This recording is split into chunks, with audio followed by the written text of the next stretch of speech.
Champions trophy खत्म हो चुकी है और पाकिस्तान का कोई इतना अच्छा एक्सपीरियंस रहा नहीं इस टूर्नामेंट में। हालांकि सिर्फ एक चीज़ अच्छी थी कि पाकिस्तान में टूर्नामेंट था, और एक चीज़ जो अच्छी नहीं थी वो ये थी कि पाकिस्तान में टूर्नामेंट उस तरह से हुआ नहीं, मतलब फाइनल पाकिस्तान में नहीं हुआ, जो कि आई थिंक ऑब्वियस था। और ये पहले फैसले हो चुके थे कि अगर इंडिया पहुंचेगा तो इंडिया का जो फाइनल है वो दुबई में होगा, और उनके सारे मैचेस वैसे भी दुबई में हुए थे, तो इसमें कोई ऐसी बात नहीं है। एक सेमीफाइनल पाकिस्तान में हुआ था, बाकी कुछ मैचेस पाकिस्तान में हुए थे, इंडिया के मैचेस दुबई में हुए थे, और काफ़ी टीमों ने इस चीज़ के बारे में बात भी की थी कि ये एडवांटेज था। और मेरा उनसे सवाल सिर्फ एक चीज़ का ये है कि आप पहले कहाँ पे थे? ये सारे गोरे जो बाद में बोल रहे हैं, ये पहले कहाँ पे थे जब पाकिस्तान कह रहा था कि ये सब कुछ पाकिस्तान में होना चाहिए? उस वक्त इनकी सपोर्ट कहाँ पे थी? तो अब जाहिर बात है कि ये भी इनका भी कोई सूरत हाल कोई अच्छी थी नहीं उस टूर्नामेंट में। सो आई थिंक ये बातें तभी होती हैं जब कोई टीम हारे। सो यार इस चीज़ को पॉइंट अप करते हैं।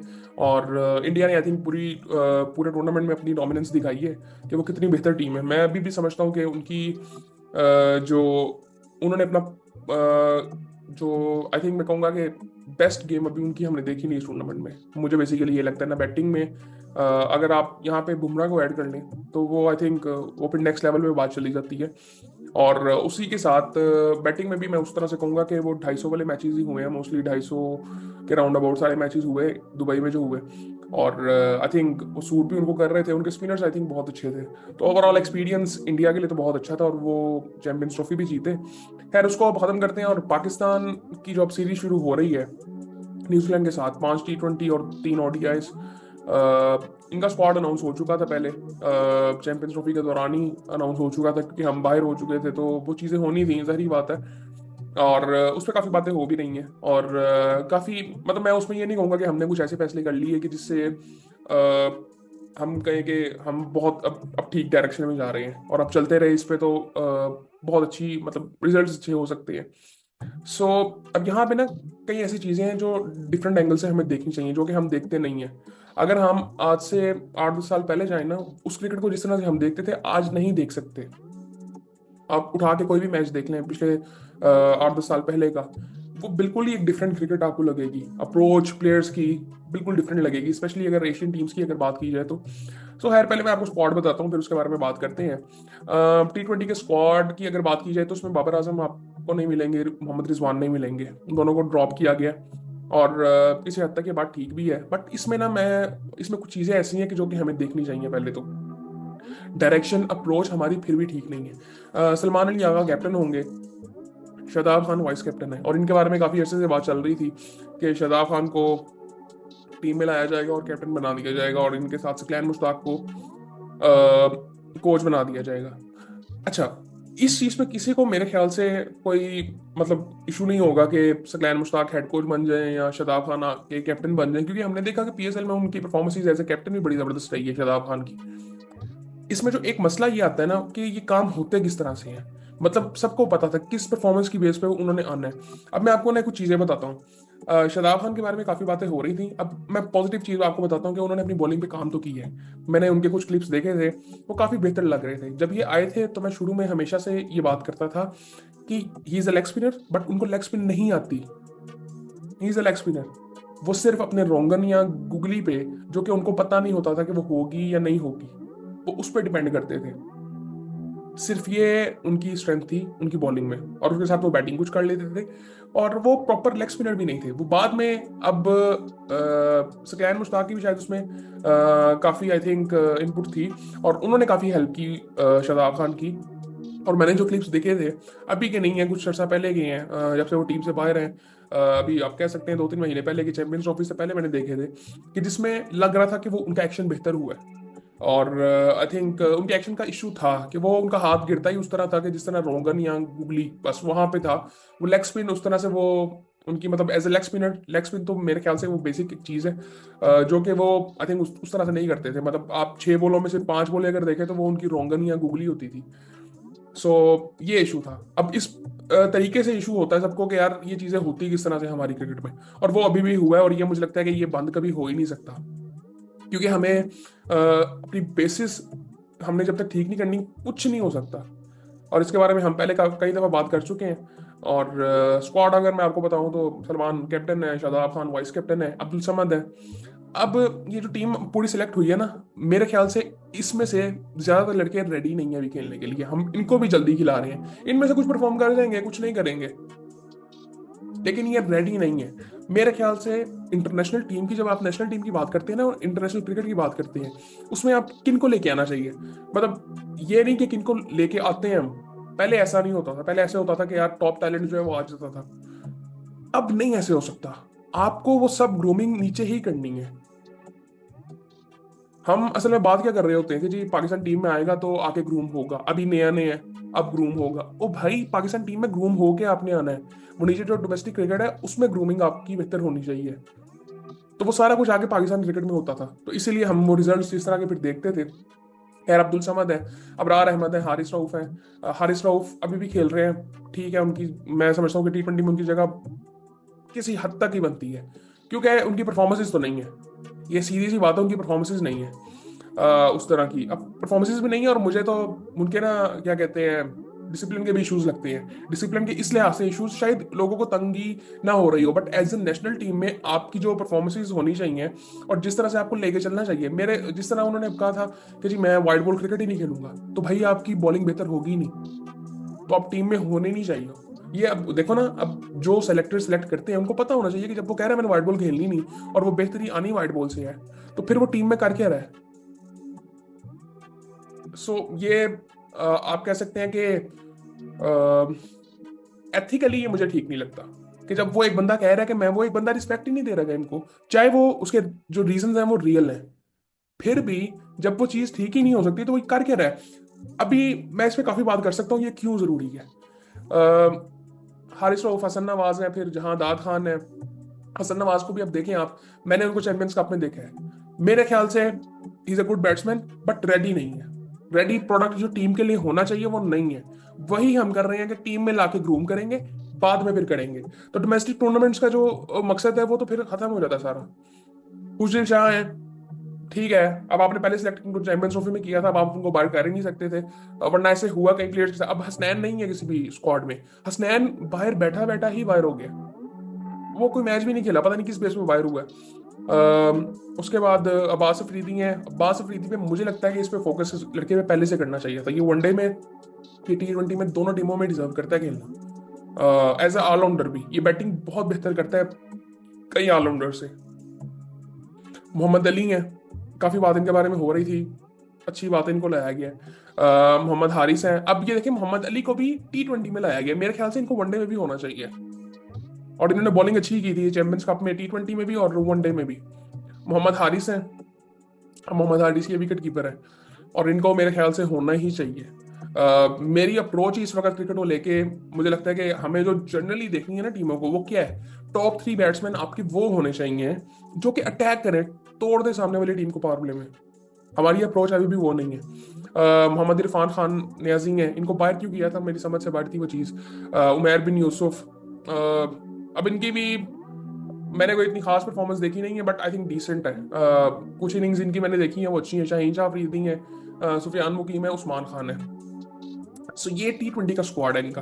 अब उस्मान खान इसमें है, अब कई लोग उस्मान खान के बारे में भी बात कर रही हैं। मेरे ख्याल से इन सब अगर आप प्रोडक्ट्स में देखो ना, तो प्रूवन तो उस्मान खान नहीं है आपके पास, उसके अलावा प्रूवन कोई नहीं है। इस बंदे में जो इंटेंट नजर आता है वो किसी में आपको नजर नहीं आता। मैं ये नहीं कहता उसकी परफॉर्मेंसेज बहुत अच्छी होंगी, परफॉर्मेंसेज को आपने देखना है, बट जिस बेस में आप उसको लेके आए थे ना, उस लिहाज से इसकी परफॉर्मेंसेज, इंटेंट बहुत अच्छा है।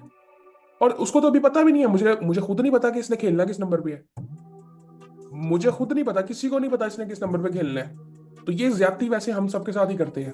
सो अब सलमान आगा पे बात करते हैं। अगर कैप्टन, मेरे ख्याल से, मैं पहले बात कर चुका हूँ, सलमान, रिजवान और बाबर, इन तीनों में से अगर मुझे एक बैट्समैन चुनना हो ना जो T20 खेलेगा, वो बाबर है। वो टेक्निकली बड़ा स्ट्रॉन्ग है, पिछले 2-3 सालों में उसने डिफेंसिव क्रिकेट खेली है तीनों फॉर्मेट्स में, और वो डिफेंसिव प्लेयर ही नहीं है। आप उसको देखें, वो जब उसने क्रिकेट स्टार्ट की थी, इवन 2019 तक, आप उसको 2021 तक भी देखें, इवन पिछला PSL देख लें आप, वो डिफेंसिव प्लेयर है ही नहीं। वो उस प्रेशर ने पिछले 2 सालों में जो उस पर आया है, वो उस प्रेशर ने उसको डिफेंसिव प्लेयर बना दिया है, और ये उसको खराब हमने खुद की है। ये मेरा एक दिल कर रहा है कि मैं ना, आजकल कुछ बातें ऐसी हो रही हैं कि काफी क्रिकेटर्स बातें कर रहे हैं एक दूसरे के बारे में। मेरे ख्याल से हमें बात करनी चाहिए कि पिछले 10 सालों में हुआ क्या है, पाकिस्तान क्रिकेट को हम किस तरह से देख रहे थे, क्या हो रहा था पाकिस्तान क्रिकेट में पिछले 10 सालों में। मेरा दिल कर रहा है कि मैं उस पर एक वीडियो बनाऊं, बट देखते हैं अभी फिलहाल। उसके बाद शादाब खान की बात करें, मुझे लगता है ये टीम में होना चाहिए ये लड़का। उसकी एक वजह मैं आपको बताता हूँ, फील्डर अच्छा है, बॉलिंग पे इसने काम किया है, बैटिंग ये कईयों से बेहतर कर सकता है। हमने इसको एज अ बैट्समैन यूज ही नहीं किया जिस तरह अक्षर को उन्होंने यूज किया। ये बॉलिंग वो अच्छी नहीं कर रहा था एक टाइम पे, जब ये बाहर हुआ था उस वक्त ये बैटिंग अच्छी कर रहा था बॉलिंग से। तो हम इसको एज अ बैट्समैन खिला सकते थे चौथे पांचवें नंबर में, जिस तरह से इंडिया ने अक्षर को ट्राई किया था। मेरे ख्याल से ये बैटिंग कर सकता था T20 में स्पेशली। उसके बाद अबरार है। अबरार को एक चीज ना बड़ी क्लियरली सोचनी पड़ेगी। उसको मेरे ख्याल से, हमारी वो मेंटोरिंग होती तो नहीं है इन टीमों में जाके, और उसका कोई ऐसा बैकग्राउंड भी नहीं लगता जहाँ पे वो मिच्योर थोड़ा सा, मुझे नहीं लगता कि उसमें मिच्योरिटी मुझे भी नहीं नजर आती वैसे। इसको अपने ऊपर बहुत काम करना है। अभी हमने वरुण चक्रवर्ती को देखा है, they are very similar, but Varun Chakravarthy के पास जो वैरायटीज है ना बॉलिंग की, वो बड़ी ज्यादा है। अब अगर आप अबरार को देखोगे, वो रोंगन करेगा या लेग स्पिन कर देगा, या फिर वो अंदर ले आएगा बॉल, गुगली कर देगा। ये कुछ वैरायटीज हैं जो उसमें वो अपनी फिंगर्स का इस्तेमाल करता है। वरुण चक्रवर्ती का कंट्रोल और वैरायटीज उसके पास काफी ज्यादा है, और वो कंट्रोल हमें वो नजर आया था दुबई की पिचेस पे। अबरार ने भी एक बड़ा जबरदस्त आउट किया, बट वो वैरायटीज बहुत कम है, इसके साथ वो सर्वाइव नहीं करेगा, क्योंकि उसने बहुत से मैचेस ऐसे खेले हैं रिसेंटली जहां पे उसने आउट ही नहीं किए, वो इम्पैक्ट उसने क्रिएट ही नहीं किया। उसके बाद अगर हारिस रऊफ की बात करें, मेरे ख्याल से उस बंदे को बड़ी सीरियसली ना समझाना चाहिए। वो अभी थोड़ी सी उनको मेरे ख्याल से सपोर्ट मिल रही है, क्योंकि आकिब जावेद सब यहाँ पे है। ये जो अपना पॉइंट ऑफ व्यू बाकी बॉलर्स के बारे में रखते हैं, वो इसके बारे में भी रखना चाहिए, शाहीन के बारे में रखना चाहिए आपको।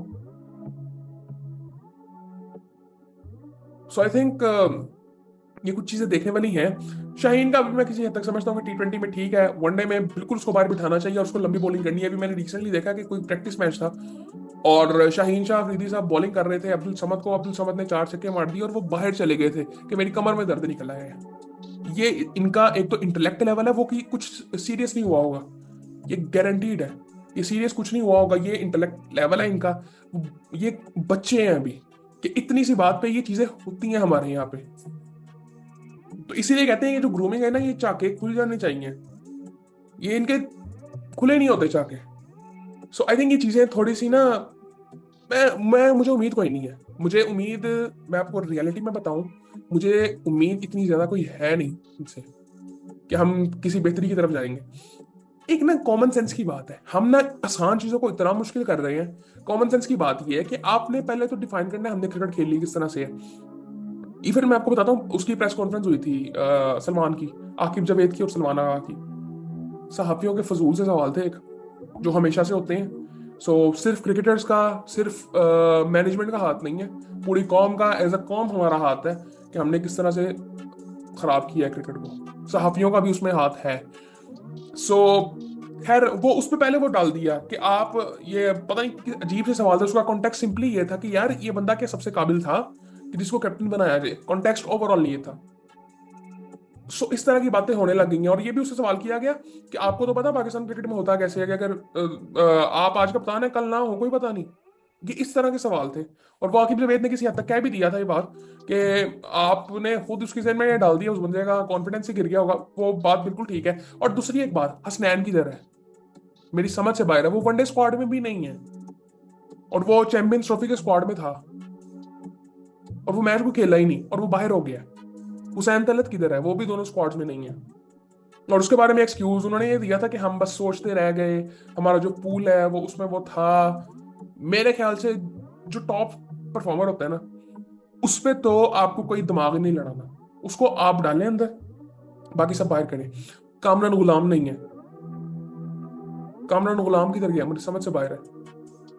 उसकी उसकी उसकी गलतियां मैं आपको बताता हूँ, उसकी गलतियां क्या थी। मैं टेक्निकली बात कर रहा हूँ कि वो एक ही शॉट पे मल्टीपल टाइम्स आउट हुआ है, बट उसकी परफॉर्मेंसेस ऐसी नहीं थी कि उसको अभी चांस दिया ना जाता। अभी इसमें कुछ चेंजेस होंगे, जिस तरह अब साइम वापस आएगा। साइम ने भी आई थिंक प्रैक्टिस शुरू कर दी है लंदन में। उसकी कुछ वीडियोस में देख रहा था, तो वो भी वापस आएगा। बट ओवरऑल मैं अभी कोई इतनी, मतलब हम अब तैयारी, मुझे लगता है कि मैं उम्मीद कर रहा हूँ कि हम तैयारी कर रहे हैं आगे वर्ल्ड कप की, T20 वर्ल्ड कप की। और मैं उसमें एक चीज देख रहा था कि यार हम क्वालिफाई भी पता नहीं उस पर कर रहे हैं कि नहीं कर रहे। मेरे ख्याल से हम बिल्कुल बॉटम पे हैं और वो रैंकिंग की बेस में हमने क्वालिफाई करना है। सो आई थिंक वो भी एक इशू है, और ये सीरीज उस लिहाज से बड़ी इंपॉर्टेंट हो जाती है। और न्यूजीलैंड ने भी वैसे अपना स्क्वाड अनाउंस कर दिया हुआ है, उस पर भी बात करेंगे। खैर अब इसमें हसन नवाज है। अब हसन नवाज को मैंने देखा है, अच्छा बैट्समैन है, बट रेडी नहीं है यार। वो अच्छा परफॉर्म कर देगा, बट वो एक कहते हैं ना, प्रोडक्ट रेडी नहीं है। मतलब जिस वक्त आप इंडिया की टीम उठा के देखें, मैं शुरू से बात करता हूँ, विराट कोहली जिस टाइम आया था, उस वक्त क्रिकेट ही ऐसी होती थी कि विराट कोहली भी ग्रूम इंडियन टीम में आके हुआ, रोहित शर्मा का भी आप किसी हद तक कह सकते हैं, उसके बारे में बातें होती थी। बाकी प्लेयर्स भी ऐसे ही हैं। बट पिछले कुछ सालों में अगर आप देखो तो प्लेयर्स रेडी होके आते हैं। आप हार्दिक पांड्या की बात करो, वो काफी हद तक ग्रूम होके आया था। आईपीएल ने बुमराह को कितना ग्रूम किया, बुमराह इंटरनेशनल क्रिकेट में आके काफी बेहतर हुआ है, बट आईपीएल ने उसको ग्रूम किया है। मैं ये बात नहीं कर रहा कि आईपीएल या पीएसएल में कोई कंपैरिजन नहीं मैं कर रहा, मैं डोमेस्टिक की बात कर रहा हूँ जनरली, कि डोमेस्टिक क्रिकेट ग्रूम करती है। उनकी रणजी ट्रॉफी को आप देखें, वहां पे प्लेयर्स किस तरह से ग्रूम होते हैं। सो आई थिंक ये चीजें थोड़ी सी देखने वाली हैं। और हमारा जो हमने जो ये टूर्नामेंट्स करवाए थे चैंपियंस कप के, इसका मकसद ही ये था कि वो जो क्वालिटी को मेंटेन किया जाए, और वो जो गैप है ना इंटरनेशनल क्रिकेट का और डोमेस्टिक क्रिकेट का, उसको कम किया जाए। बट उसकी मुझे ना कोई सेंस बनती हुई नजर आ नहीं रही है। कि ये जो मेंटोर्स वाला जो कंसेप्ट है ना, ये मुझे बिल्कुल ही फजूल लगा है। ओ भाई, वकार यूनुस को आप एक पूल बना के दें बॉलर्स का, कि यार इन बॉलर्स को पॉलिश करें, इनकी छोटी छोटी गलतियां ठीक करें टेक्निकली। सकलैन मुश्ताक को, मुश्ताक अहमद तो इसमें है ही नहीं, लेकिन सकलैन मुश्ताक को और मुश्ताक अहमद को इकट्ठे एक पूल उनको बना के दें स्पिनर्स का, कि वो स्पिनर्स को पॉलिश करें। जो भी डोमेस्टिक सर्किट में है, क्लब क्रिकेट से उठाएं, उनको पॉलिश करें। शोएब मलिक को एक पूल बना के दें, एक उसको एक पूल ना बना के दें उसको, बल्कि सबका सुपरवाइजर बनाएं कि कौन किसको क्या खाना चाहिए। उसकी फिटनेस से हम इंस्पायर है भाई, उसके स्टैट से नहीं है। हम शोएब मलिक को एज ए कैप्टन नहीं जानते, हम ये जानते हैं कि वो 42 साल के है और वो क्रिकेट खेलता है 19-20 साल के बच्चे की तरह। सकलैन मुश्ताक को हम किस तरह से जानते हैं कि वो एक ऑफ स्पिनर है, उसने दूसरा इजाद किया। ये इन वजह से हम इनको जानते हैं। तो वो उनका काम ये नहीं है कि वो टीम को लीड करें और टीम को उन्होंने जितवाना है, ये उनका काम ही नहीं है। तो वो बहस ही गलत है। सेम वकार यूनुस का ये काम ही नहीं है। वकार यूनुस कहाँ से, वकार यूनुस का ऐसे लीडर तो नहीं हम जानते कि वो टीम को लेके चले। उसका काम ये है कि वो, ये पीसीबी की गलती है। और लोग इस चीज में बहस करते हैं कि जी इनको 50-50 लाख महीना दिया जाता है। ओ भाई, इस चीज पे बहस ना करें, 50 लाख महीना क्या होता है। ये जो हैं ये बहुत ज्यादा इससे कमाते हैं। ये डायरेक्टली बात कर चुके हैं, एज अ कॉम हम ये बेवकूफियां करते हैं इस तरह के सवाल पूछ के। ये फजूल सी बातें हैं कि हम इस तरह के सवाल कर रहे हैं कि जी इसको इतने पैसे क्यों दे रहे हैं।